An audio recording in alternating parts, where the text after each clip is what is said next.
ভারতের এই প্রোপাগান্ডা অপপ্রচারের বিরুদ্ধে মোটামুটি বাংলাদেশ একটা সঠিকভাবে পদক্ষেপ নিতে পারছে। দুর্ভাগ্য যে বাংলাদেশ 53 বছর একটা জাতি হিসেবে এখন পর্যন্ত তার একটা শক্ত পররাষ্ট্র নীতি দাঁড় করাতে পারে নাই। বিশেষ করে বাংলাদেশের যে এই তিন দিক থেকে বেষ্টিত একটা প্রতিবেশী রাষ্ট্র ভারত, তার সাথে বাংলাদেশের সম্পর্কটা কি হবে, যার ফলে আমরা দেখেছি বিএনপি আসলে এক ধরনের ফরেন পলিসি হয়, আওয়ামী লীগ আসলে এক ধরনের পররাষ্ট্র নীতি হয়। এবং আওয়ামী লীগের মতো এইভাবে দেশের স্বাধীনতা সার্বভৌমত্ব বিকিয়ে দিয়ে দেশকে নিজের দেশের স্বার্থ ক্ষুণ্ণ করে আরেক দেশের গোলামি করার সুযোগ এটা কোনো রাজনৈতিক দল দেয় নাই, যেটা আওয়ামী লীগ দিয়েছে। যার কারণেই কিন্তু গত 15 বছরে এই একদলীয় শাসনকে প্রতিষ্ঠা করার জন্য ভারত সব ধরনের সহযোগিতা করেছে, ইন্টারন্যাশনালি অ্যাডভোকেসি থেকে শুরু করে এইখানে টেকনিক্যাল সাপোর্ট সমস্ত কিছু দিয়েছে।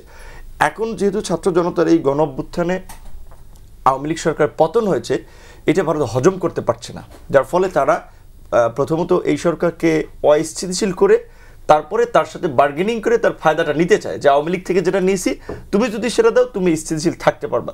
তো আমার মনে হয় যে এটা উল্টো রিয়্যাক্ট করেছে, কারণ এই সরকারও বিশেষ করে ইউনূস সরকার তো আপনার দুর্বল হয়নি। ইউরোপীয় ইউনিয়নের 28 দেশের অ্যাম্বাসেডর থেকে ডেকে বলেছে যে দিল্লি থেকে তোমাদের ভিসা সেন্টার এইখানে নিয়ে আসো, অথবা অন্য কোনো দেশে না, দিল্লির মাধ্যমে আমরা এটাতে যাব না, এটাতে আমাদের ক্ষতি হচ্ছে।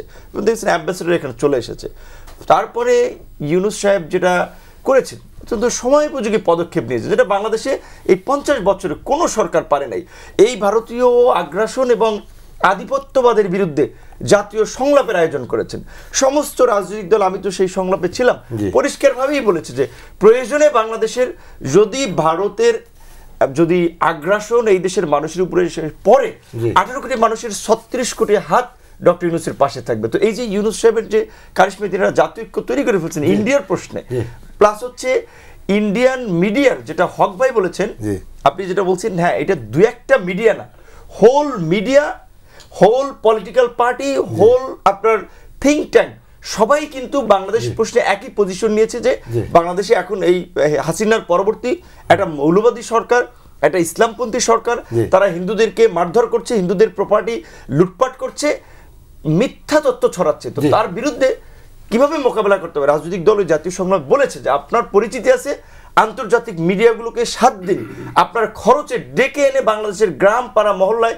রিপোর্ট করান যেখানে কি হচ্ছে, এখানকার হিন্দু নেতাদেরকে নিয়ে আপনি সভা করেন।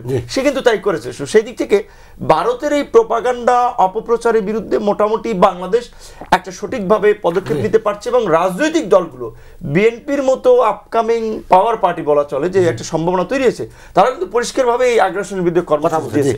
আমরা সকল দল কিন্তু আমরা কর্মসূচি